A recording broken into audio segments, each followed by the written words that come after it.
It started with a noise I couldn't place, a low, vibrating buzz coming from my phone that didn't sound like any alert I'd heard before.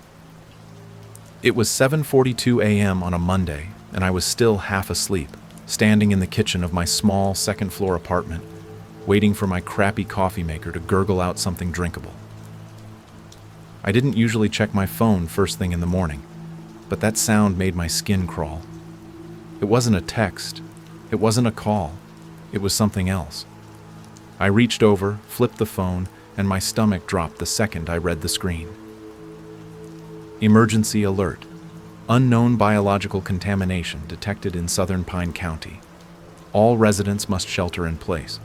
Do not go outside. Avoid contact with unknown substances. Await further instructions. At first I thought it had to be some kind of mistake, a glitch, a test of the system that went wrong. I looked out the window above the sink, half expecting to see tanks rolling down the street or people in hazmat suits knocking on doors. But everything outside looked fine, normal. Main Street was quiet, but that wasn't strange for our town. I lived in Cinder Falls, a tiny place in the middle of nowhere, Missouri, with 2 gas stations, 1 diner, and not much else. At that hour, most people were either still home or heading to work. The sky was dull and overcast, the wind calm, and everything had that cold, early morning stillness. I stood there for a few seconds, just staring at the street below. My apartment sat above an old appliance repair shop. From my window, I could see the corner store across the street, the auto body shop, and the edge of a cornfield stretching out behind the buildings like an empty ocean. Everything was still, too still. No birds, no cars, not even the flag outside the city hall was moving. I unlocked my phone, opened the browser, and tried refreshing a news site. Nothing loaded, no signal. I checked again for messages. Tried to call my cousin Sarah, who lived 10 minutes away. Straight to voicemail. I didn't know what to do, so I just stood there until the emergency sirens kicked on. They started screaming without warning, shrill and rising, and I instinctively ducked down like I was in school again during a tornado drill. The sound seemed to come from everywhere. It was too loud, bouncing off the buildings and through the glass, like it was inside my skull. My heart raced, and my breath got short. I scrambled around my apartment, locking windows, bolting the door, checking the peephole like that would help if something really bad was happening. I grabbed the old radio I kept in my closet, turned it on, but all I got was static. And then the sirens stopped. The silence that followed was worse. I paced the living room for a while, trying to decide if I should just pack a bag and leave. Maybe drive out of town, head for my uncle's place 3 hours south. But the words from the alert played over and over in my mind. Do not go outside. So, I waited. 15 minutes passed. 20. I sat on the edge of the couch, hands clenched tight, watching the sky. It looked wrong, too still, too pale. The clouds above weren't drifting like usual. They hung there like thick, gray concrete, and it felt like the whole sky was holding its breath. Then, something fell. At first, I thought it was a bird or a branch. I saw a shape drop from the clouds and slam into the road with a loud, wet thud. I jumped, got up, and ran to the window. Whatever it was had landed right in front of the laundromat across the street. It wasn't a bird. It wasn't anything I'd ever seen before. It was a red, bloated lump, maybe the size of a beach ball, but misshapen, like it had melted. The surface looked raw, shiny, like meat left too long in the sun. As I stared, another one dropped, this time landing on top of a parked SUV. The impact caved in the roof, and the thing just stuck there, didn't bounce or roll, just latched on like glue. Then another, and another. From every direction, more of them started to fall. Some landed on rooftops, others smacked against the pavement, trees, fences, light poles. Each one different in size, but all had that same sick, fleshy look, pale red, wet, twitching in places. Some were smooth, others pulsed like something inside was trying to get out.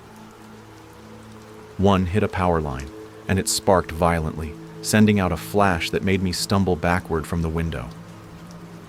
That's when the smell hit. Even from inside my apartment, the stench crawled in through every crack and crevice. It was thick and foul, like hot garbage and rotting meat soaked in bleach. I gagged, covered my face with the sleeve of my sweatshirt, and ran to shut every single vent. But it was already inside. The floor seemed to hum beneath my feet, like the entire town was vibrating from the weight of these things hitting the ground. I didn't know what they were.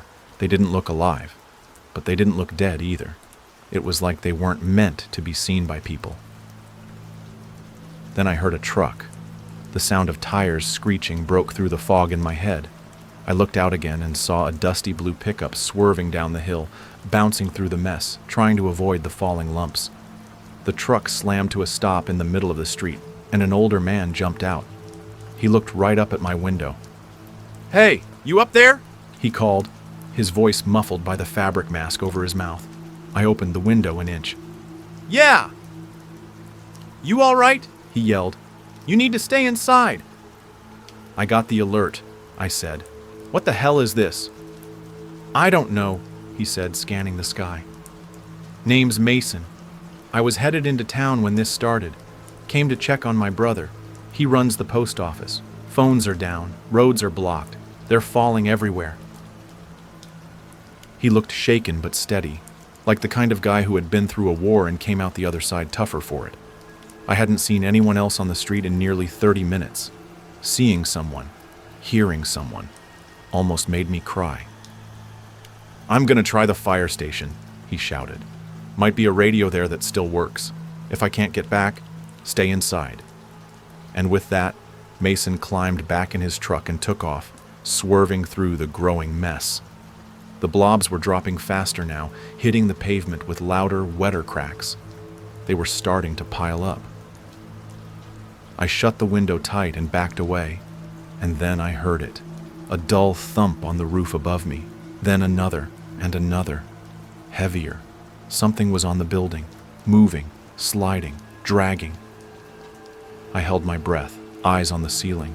The sound traveled slowly from one end to the other, like something searching, feeling for a way inside. That's when my phone buzzed again. Another alert. Emergency. Do not touch foreign substance, extremely adhesive. Causes unknown symptoms upon contact. Stay indoors. I didn't need the warning. I already knew.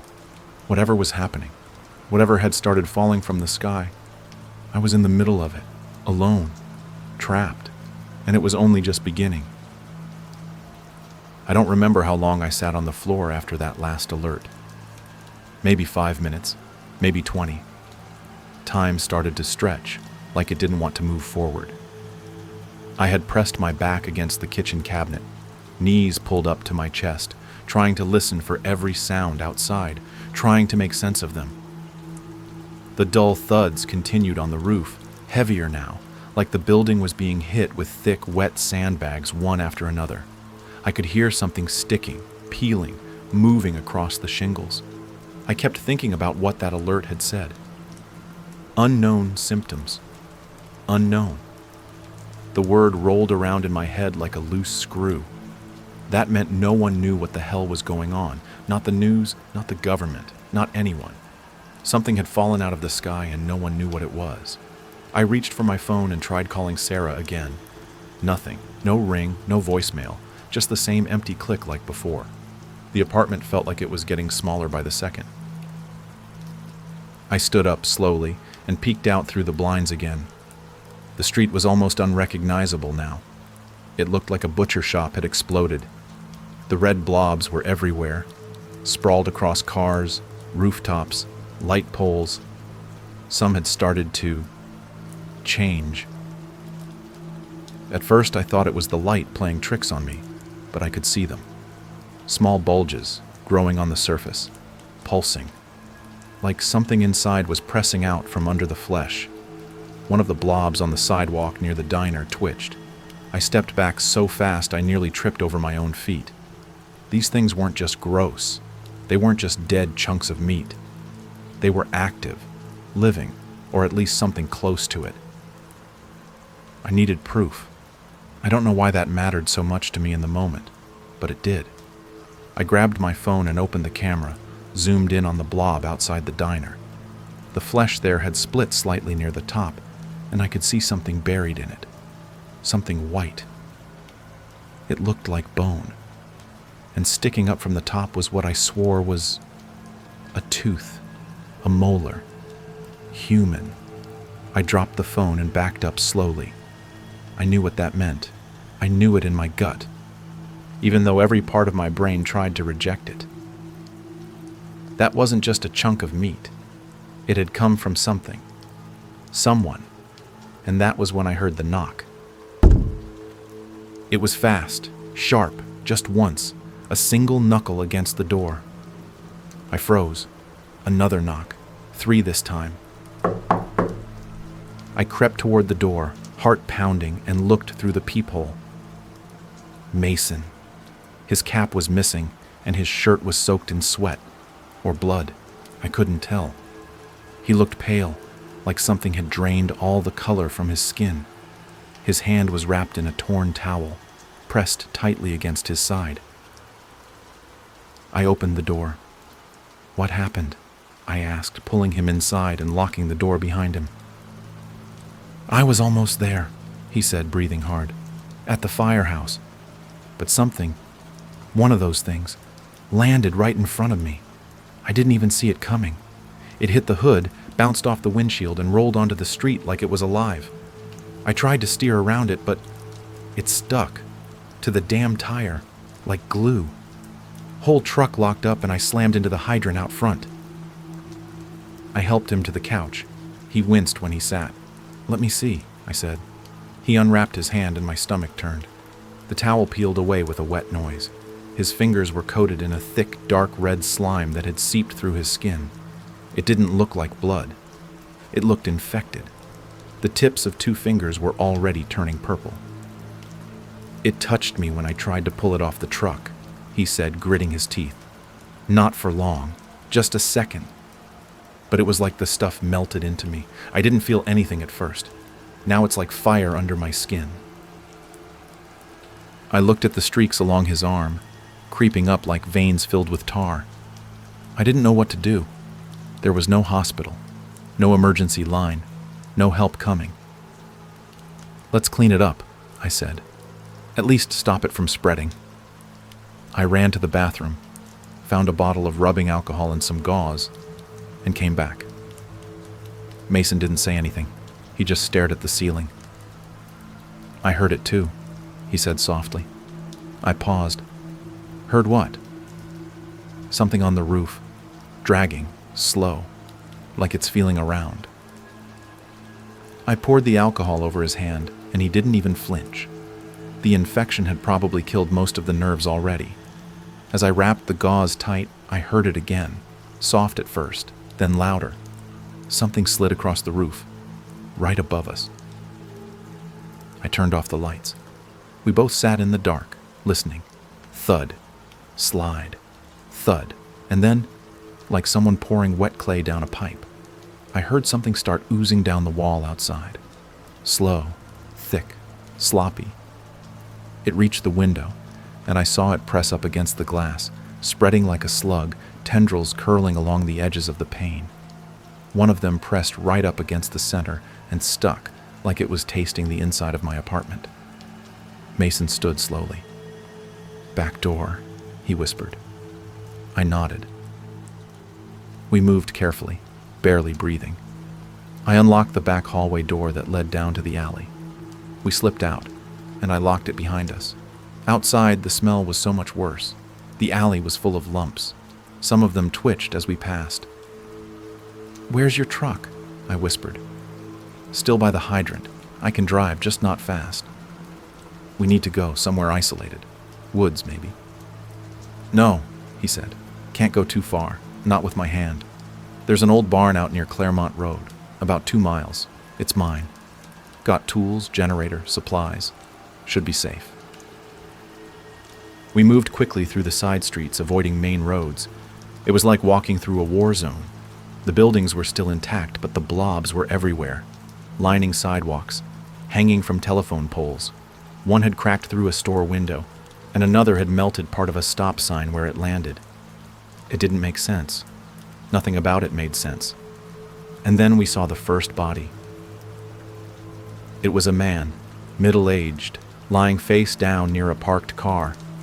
His back was arched, twisted unnaturally, and something had grown out of him. A cluster of red vines sprouted from his spine, snaking up and around his arms like veins. His mouth was open in a silent scream, and from it, more tendrils had emerged, stretching toward the ground like roots. Mason turned away. I kept walking. We reached the truck. A mass of meat still clung to the front wheel, its surface slowly hardening like drying concrete. Mason used a crowbar from the back to hack at it, grunting through the pain in his hand. It cracked after a few good swings, peeled off like brittle plaster. We climbed in and slammed the doors. As we pulled out, something dropped onto the windshield. It stuck fast, but this time it moved. A small bump inside pulsed, and then it opened. Not all the way, just enough to reveal something beneath the skin, something wet and round. It was an eye, human, looking straight at me. That eye didn't blink. It just sat there, embedded in that awful red mass, staring through the windshield like it knew me, like it was waiting. My breath caught in my throat. I couldn't look away. It was bloodshot, milky, and too human to be anything else. A web of veins spread from the socket into the flesh around it, as if the blob had grown the eye itself, or absorbed it from someone else. Mason gripped the steering wheel tighter. His hand was shaking. "You see it too, right?" I asked, barely whispering. "I see it," he said, jaw clenched. "We're not stopping." He hit the wipers, but the blade barely brushed it. The flesh stuck firm, smearing red streaks across the glass. The eye didn't move, just stared. It was like the thing wanted us to see it. I leaned back into the seat, not taking my eyes off it, while Mason turned down Claremont Road. We passed the town sign, half covered by another red glob, and continued into the woods. Trees towered around us like a wall of shadows, their bare branches clawing at the sky. The deeper we went, the darker it got. Eventually we pulled off onto a dirt path that wound between a line of tall oaks. At the end of it stood an old barn, 2 stories, metal roof, faded red paint stripped by years of storms. The doors creaked in the wind. It looked abandoned, haunted even, but I'd never been so relieved to see a building. Mason parked the truck beside it, and the second he cut the engine, the silence felt unbearable. No wind, no birds, no life, only the watching. The eye was still there on the windshield, unmoving. We didn't say anything. We just got out and went inside. The barn was dusty and cold, but dry. A generator sat in the corner with a stack of gas cans beside it. Old farming equipment lined the walls, and a wooden staircase led up to a loft packed with boxes and blankets. Mason flipped a switch, and the hanging lights flickered once before humming to life. He locked the doors, bolted them shut, and pulled the heavy latch down. "Upstairs," he said. "We'll be safer up there." We climbed the stairs and settled in near a window that overlooked the dirt road. From here, we could still see the truck, and the thing on the windshield. The eye. Except now. There were 2. Another had opened just beneath the first. This one was darker, rounder. Both stared at us. My skin crawled. "They're watching," I said. "I know." Mason slumped against the wall, breathing hard. His bandage had soaked through again, and his skin had taken on a greenish tint. The black lines in his arm had reached his elbow. He caught me looking. "You don't have to worry," he muttered. "Not going to let it get to my head." I nodded slowly, not sure what to say. He wasn't dumb. He knew what was coming, but the way he said it, so calm, so certain, it scared me more than the flesh outside. I stood and started pacing the loft. The floorboards creaked under my weight, but I didn't care. I needed to move, to think, to do something. Okay, I said aloud, mostly to myself. These things fall from the sky. They stick to whatever they touch. They've got eyes. Some are growing. Some are twitching. They're not random, not just meat. So what are they? Mason didn't answer. I turned to him. Mason, you've seen war. You've seen weird shit. This feel familiar at all? He chuckled dryly. Closest thing I've ever seen to this was a pig farm up in Wisconsin. Biolab stuff. They were growing muscle tissue from stem cells. Couldn't walk, couldn't think, just sat there and twitched. But this isn't science. This is something else. I looked out the window again. The road was quiet. Nothing moved. The forest was completely still. Until it wasn't. At the edge of the clearing, maybe 50 yards from the barn, a tree groaned, loud and low, and tilted slightly. I squinted. Something was moving at its base. At first I thought it was wind, maybe an animal. But no, it was red, wet, crawling. One of the blobs had grown tendrils. It dragged itself like a slug, slow but steady, climbing over roots, pulling toward the barn. Another followed, then another. They were coming for us. Mason, I said, stepping back, heart hammering. They're moving. They know where we are. He pushed himself up, teeth clenched against the pain, and looked. Jesus, he whispered. They're hunting. He grabbed an old rifle from a rack on the wall and checked the chamber. Might not do much, but it'll buy us time. We barricaded the stairs, stacking crates and crates of rusted tools, wooden planks, anything we could find. Then we waited. Outside, the blobs dragged themselves closer. I counted at least 7. Each of them glistened in the moonlight, their eyes locked on us. They weren't fast, but they didn't stop, didn't hesitate. They were patient, and that was the worst part. They weren't mindless, they were thinking. Why now, I asked. Why today? Why here? Mason didn't look at me. I think it started days ago, somewhere else. Maybe across the world, maybe across the state. The alert was too late. They didn't know how fast it would spread. He looked down at his arm. I bet whatever happened in Pine County is just the beginning. I thought about the people I hadn't heard from. Sarah, her kids, everyone in town. No sirens anymore, no news. Just the constant buzz of the generator and the pulsing of those things outside. We couldn't stay. We need to move before they get inside, I said. Mason shook his head. Not with me like this. You go, take the truck, go west, get to higher ground. I'm not leaving you. You don't have a choice, he said quietly. You saw what happened to that man on the street. You saw those vines. That'll be me in an hour, maybe less.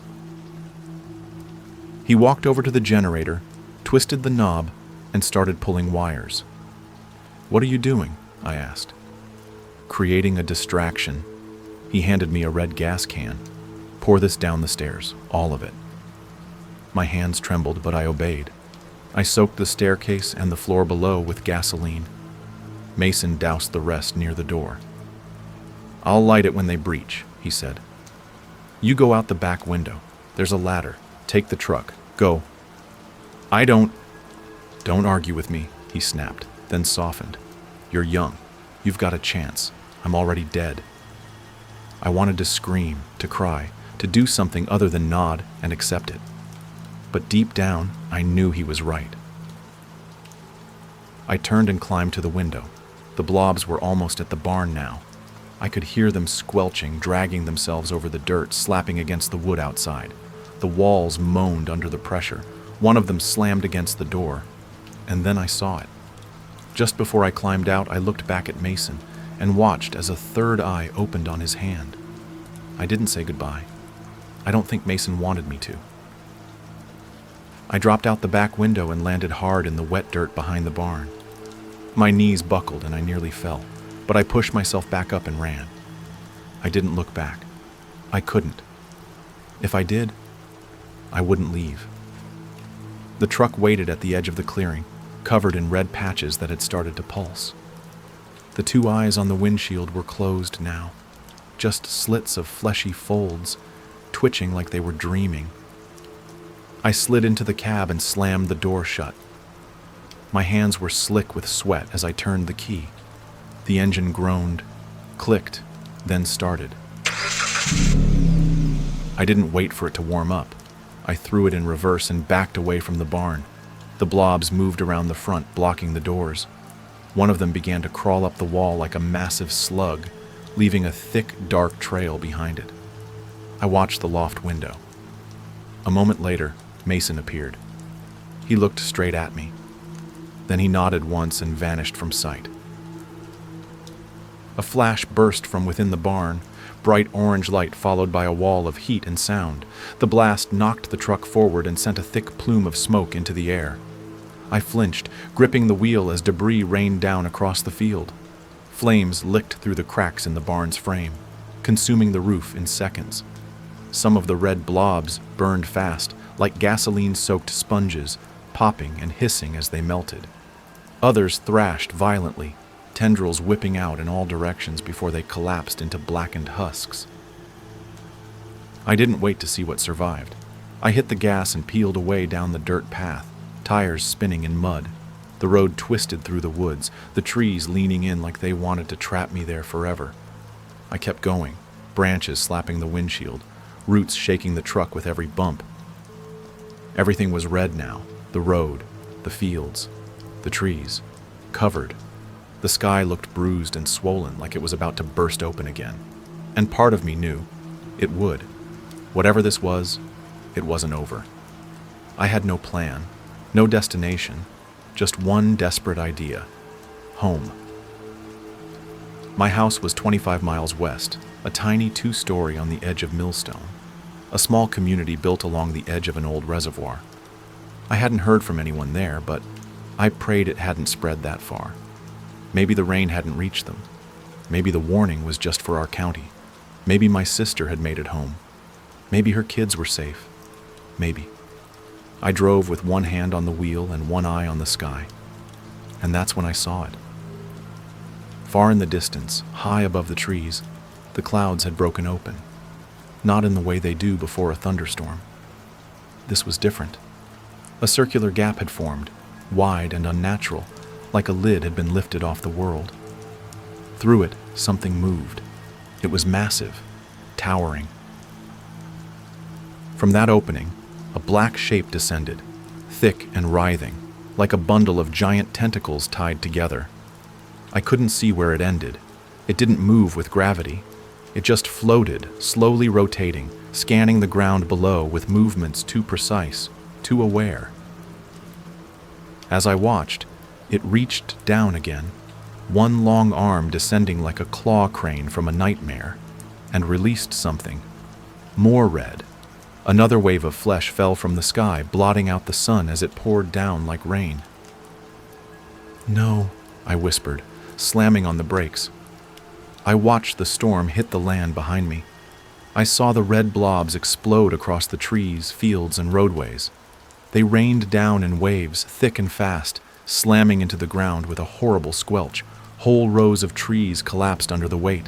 It was coming this way. I punched the gas and kept driving. The truck roared forward and I swerved onto Route 11, praying the highway was clear. Thankfully it was, at least for the first few miles. No signs of life, no cars. Just the endless stretch of gray asphalt cutting through red-covered farmland. Then I saw the first vehicle, a sedan. It was flipped onto its side in a ditch, its windows shattered. A body leaned half out of the front seat, one arm still caught in the seatbelt. Vines had grown from the person's chest, twisting out like roots, anchoring them to the ground. I looked away. A mile later, a school bus sat diagonally across both lanes, the door hanging open. I slowed, crept past, trying not to look too closely. but I saw enough. The windows were fogged from the inside with streaks of red. A handprint was smeared across the back window. Small, a child's. I kept going. The highway turned west, and the first sign for Millstone came into view, just 10 miles away. My heart jumped. I was close. I could make it. That's when the truck shuddered. I felt it through the wheel, like something sticky had grabbed at the tires. The truck dragged slightly to the left. I corrected, but it pulled again. I leaned out the window as I slowed, trying to see. My right rear tire had something stuck to it. A red, fleshy tendril flapped as the wheel turned, slapping the fender with each rotation. I hadn't even seen it on the road. It must have been hiding in the cracks. I had to stop. I pulled off near an old rest area, slammed the truck into park, and jumped out. The thing was thin, but strong. It had already started creeping up toward the undercarriage. I grabbed a tire iron from the back seat and started hacking at it. It squealed, not audibly, but I felt it, like nails scraping the inside of my skull. I kept hitting it until it let go, flinging a spray of black-red fluid across the pavement. It curled in on itself and stopped moving.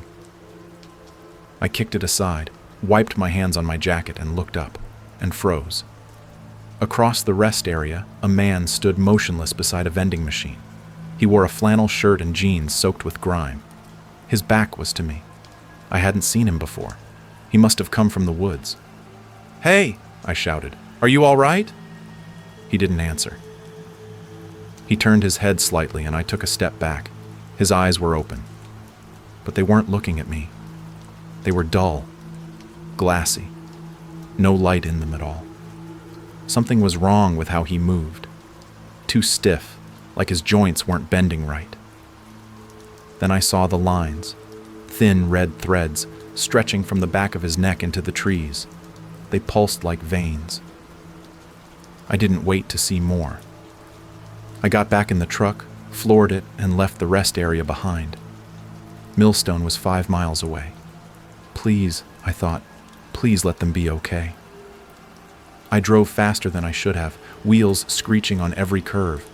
The landscape changed as I entered town. The old rail tracks, the grocery store with the big faded sign, the gas station that always smelled like burnt coffee. And then I saw it. Home. My house sat at the top of a hill, just past the reservoir. I could see the porch, the swing, the mailbox Sarah painted with the kids last summer. And it was intact. The house was untouched, but the ground around it wasn't. Red vines stretched out from the yard like spider legs, weaving through the grass and into the street. I slammed the brakes and stopped just short of the driveway. The front door opened.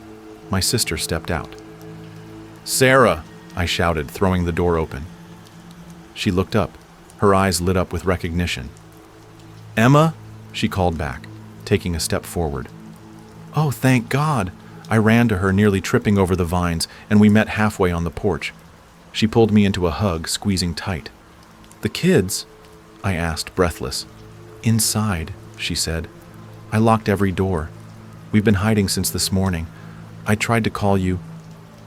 Lines are dead. Everything's down. We need to go." She hesitated. "What?" "Mom went out earlier. She said the plants needed watering. I tried to stop her, but she wasn't herself."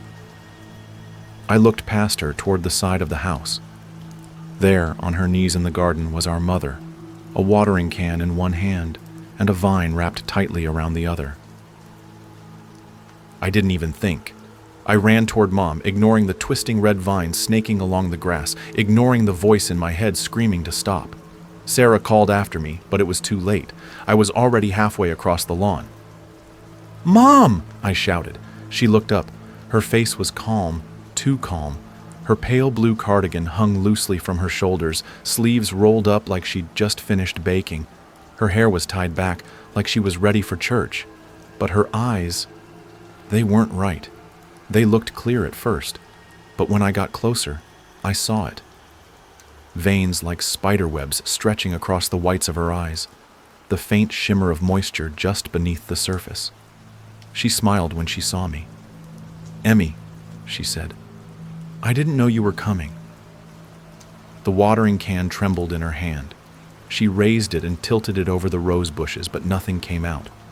The soil was soaked with something much thicker than water. I dropped to my knees beside her, hands trembling. "Mom, we need to get inside," I said. "We have to move. It's not safe out here." "Oh, I just needed to give the flowers a little drink," she whispered, still smiling. "It's been such a strange morning." I followed her gaze. Around her, the flower bed had transformed. Vines had wrapped themselves around the stems of every bush, twisting tightly, pulling them down toward the soil. The roses were no longer red. They were deep, pulsing maroon, their petals thicker, meatier, like the skin of a fruit that should never have grown. And then I saw the vine, the one wrapped around her wrist. It had pierced her skin. Thin, needle-like fibers had burrowed under her flesh, wrapping around her veins. Her pulse beat against them, slowly, weakly. I reached for her hand. It was warm, too warm.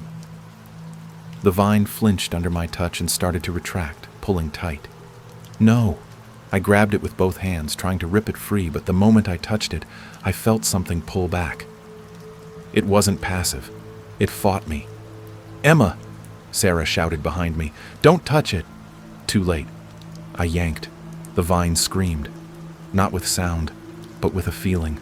A jolt shot through my hands, up my arms, into my spine. My head snapped back, eyes wide, and suddenly I couldn't see the garden. I couldn't see my mother. I saw flashes, like memories, but not mine. Skies filled with black clouds, bodies, countless bodies, stacked, torn, broken. A red world stretching forever, no green, no blue, just endless hills of flesh pulsating with veins. I saw towers made of bone, eyes growing like fruit from the ground, and high above, something watching, massive and still, so still it didn't look alive. But I knew it was. It saw me, and then I was back, gasping, crying. Sarah pulled me off the ground and dragged me toward the porch. Mom called out, confused, still holding the watering can like nothing had happened. "Wait, girls! What's wrong? The roses! Why are they red like that?" "Don't look back," Sarah whispered, yanking the door open. We tumbled inside and slammed it shut behind us. She locked the deadbolt, dropped the bar across the frame, and stepped away, chest heaving. "What the hell was that?" she asked. "Emma, what did you see?" I couldn't speak at first. My hands were shaking. My teeth wouldn't stop chattering. "It's not just falling from the sky," I said. "It's growing. From people. From the earth. It's spreading through everything. It's alive. And it sees us." Sarah backed away from the door, her face pale. From the living room, 2 pairs of small eyes peeked around the hallway. "Mommy?" Lily's voice was small. "Is it over?" Sarah rushed to them, kneeling and pulling them into her arms. Lily was 7. Jacob was 10. Their faces were red from crying, but uninjured, alive. She held them like she thought she'd never see them again. Maybe she hadn't been sure. I stood there, staring at the door, listening. Outside, the wind picked up, but it wasn't like a storm. It was a breathing, a constant inhale and exhale of air that moved through the trees and over the roof like the house had been swallowed whole. I peeked through the blinds. The sky above Millstone had changed. The clouds were darker now, swirling in slow spirals. In the center, a wide ring had opened, just like before, and through it more black shapes descended. Thicker now, more numerous. It looked like dozens of fingers reaching down to comb through the land, looking for something, cleaning, collecting. And beneath them, the town was gone. Not flattened, just absorbed. The streets were no longer visible. Buildings were wrapped in layers of red. Trees bent under the weight of thick tendrils that gripped them like hands. The reservoir shimmered with a dark, oily sheen, and something beneath the surface moved. Everything was covered. Everything but the house. "How long do you think we've got?" Sarah asked, still holding the kids. I turned to her. I don't know, but we need to go before they realize we're still here. Go where? She asked, voice cracking. There's nothing left. You saw what's out there. There's still roads. The old highway north. It leads through the cliffs. If it's not covered yet, maybe we can... Boom. The entire house shook. From above, something landed on the roof. I grabbed the kids, pulled them into the hallway. Another slam. The ceiling cracked. The red light outside thickened, pouring through the window panes like syrup. We ran into the basement. Barely had time to close the door before something scraped across the living room above us. Sarah flicked the light on. The basement was unfinished. Concrete floor, walls lined with storage bins and old furniture.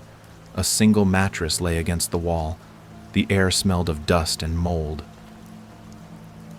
We huddled in the farthest corner. Above, the sound grew louder, dragging, scraping, and then creaking, floorboards bending under weight. Something was in the house. Lily started to cry. Jacob clutched her hand. Sarah gripped mine. We waited.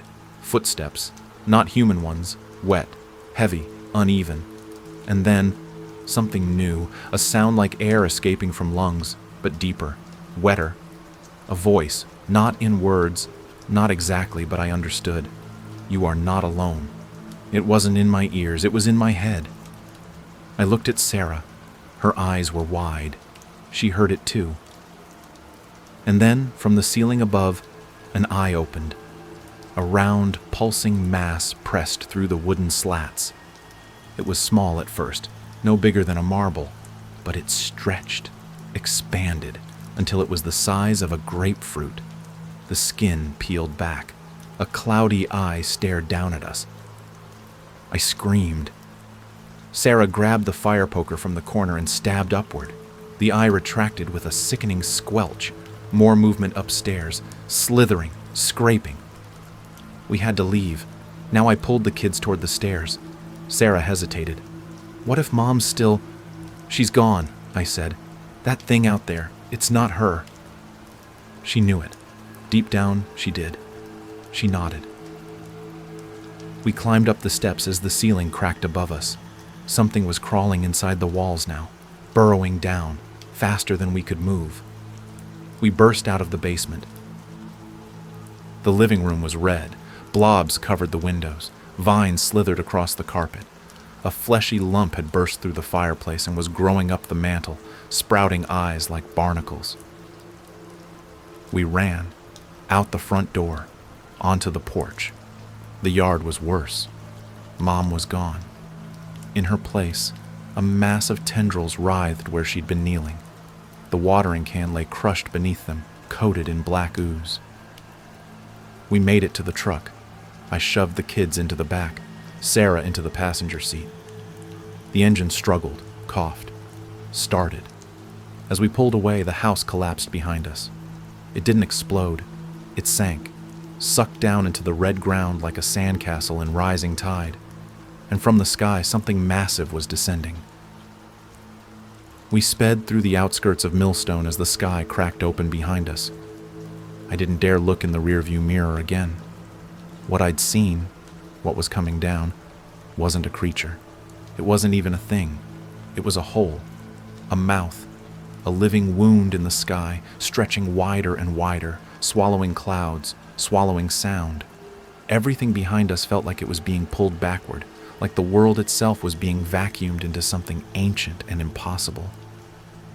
The red had spread across the ground like wildfire. I could see it creeping along the roads behind us, gripping fences, chewing through pavement. Even the streetlights flickered and died as we passed under them. The kids were in the back seat, silent now. Jacob held his sister close, both of them watching the ceiling like it might peel open and pour flesh down on them. Sarah sat stiff beside me, one hand on the dashboard, the other gripping her seatbelt so tight her knuckles were white. We were all too scared to talk. Every second we didn't die felt like a miracle. My phone buzzed again. I didn't even want to look, but I glanced at the screen anyway. Emergency alert. Final notice.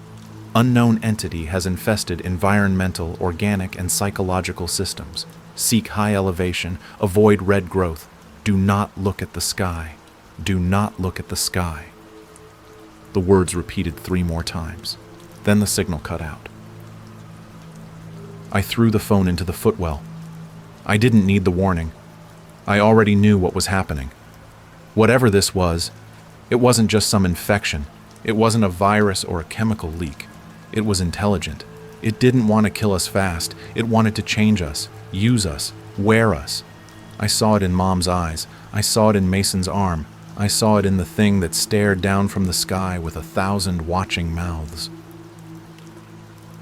The road climbed sharply as we neared the cliffs, a winding trail that snaked along the old forest preserve, a lookout point people used to visit before the trail was closed years ago. I'd only been once as a teenager. It was the highest ground in a 30-mile radius. If there was a way out, it would be from up there. We reached the bottom of the hill. The road forked. One path led to the old ranger station, probably empty now. The other went straight up the cliff. I turned the wheel. The incline was brutal. Gravel cracked under the tires. The truck shuddered. The engine wheezed like it might die. But it kept going. And then we saw it. The summit. A flat stretch of rock overlooking the valley below. We burst through the tree line and skidded to a stop at the top. For a moment, just one, we had silence. Above us, the stars blinked through the clouds. The air was cold and still. The red hadn't reached here yet. The ground was normal, real. No vines, no eyes, just wind and dirt and distant crickets. We got out. I helped the kids down, then Sarah. We stood at the edge looking out. The valley was gone. The entire town had been swallowed. Millstone, Cinder Falls, Pine County, all of it. Every road, every building, every tree replaced with red, like the earth had been skinned. And in the center of it all, the sky twisted open and that thing emerged. It didn't fly. It lowered, like it had been watching from above the clouds for years, waiting for its turn. It didn't have a body in any way we'd understand, just endless tendrils, dozens of them, swaying as it descended. It looked like a jellyfish made of nerve endings. Each strand was hundreds of feet long, tipped with clusters of tiny blinking eyes. Some wept, some bled, some opened and screamed silently into the void. And beneath it all, on the ground, everything moved. The red was alive. It shifted like muscle under skin, flowing, flexing. Eyes blinked open in unison. Mouths formed, screamed, disappeared again. And from the center of the mass, something rose. A shape, humanoid, tall, elongated. I couldn't tell if it was made of flesh or bone or something in between, but it walked with purpose. It didn't stumble. It didn't crawl. It walked like a man. But no man ever moved like that. It headed toward the cliffs, straight toward us. "We have to go," I whispered. "Go where?" Sarah said. "We're at the edge of the world." "There has to be more," I said. "This can't be everywhere." "And what if it is?" I didn't have an answer. Behind us, the kids screamed. I turned. The road, our only way down, was closing. The red had reached it. Vines crept up the trail, gripping trees and chewing through rock. The gravel cracked and shifted. We had maybe minutes before it reached the summit. I turned to Sarah. "We run. To where? Anywhere higher." "There is no higher." "We make one," I said. She looked at me like I'd lost my mind. Maybe I had. I ran back to the truck, threw open the door. I found what I was hoping for, an old emergency flare Mason had stashed in the glove box. Bright red, burn time 30 seconds. I grabbed it, and the lighter. When I turned back, Sarah and the kids were watching me with wide eyes. "What are you doing?" she asked. "They're watching us," I said. "Everywhere, all the time. But not just with their eyes, with ours. That thing, it uses people. Feeds off what we see, what we feel. I saw it when I touched that vine. It's in our heads. in our minds. I held up the flare. If we can't hide from it, I said, we blind it. The tendrils above were nearing the ground. The man-shaped thing in the center of the red was halfway up the cliff now, walking steadily, undeterred by terrain or gravity. Its arms hung too long. Its face had no mouth, just eyes, layer after layer of eyes, some small, some impossibly large, all blinking. I struck the flare. It hissed and burst into light, searing red against the black sky. For a second, everything froze. The tendrils, the pulsing ground, even the air. The flare didn't destroy anything. It just exposed it. The thing descending from the sky, the massive nerve knot of tendrils, recoiled, folding inward like a spider hit by light. The humanoid figure climbing the cliff hesitated, its dozens of eyes squinting, retreating a half step. But that was it. The red flesh all around us, the ground, the tendrils, the shifting muscle, kept creeping. Slower maybe, confused, but still moving. "It's not enough," I shouted. Sarah grabbed the kids, shielding them behind a boulder. "What do we do?" The truck still rumbled nearby, but it wouldn't outrun this. We couldn't escape. And that's when I realized the flare didn't hurt them. It only made them vulnerable. They weren't afraid of fire. They were afraid of being seen. The thing hunting us, this organism, lived in infection, secrecy, assimilation. Visibility was death to it. "We have to burn it all," I said. "Everything."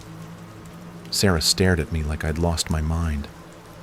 "We have to destroy the cliff," I said. "Take us with it if we have to. If we let it climb higher, it'll spread faster. It'll use us." I sprinted back to the truck, throwing open the back. Jugs of gas were still strapped down, remnants of Mason's prep for the barn. I yanked them free, sloshing fuel across the dry rock and shrubs. "Emma!" Sarah screamed. The humanoid shape had picked up speed, climbing more like a spider now, tendrils flaring around it, reaching, groping for us. I lit the last flare and shoved it into the puddle of gasoline. The world erupted. Flames raced across the summit, catching the shrubs, the old pines. The truck's gas tank exploded a second later, sending a fireball into the air. The blast knocked me off my feet. The red flesh recoiled at once. For the first time, truly recoiled.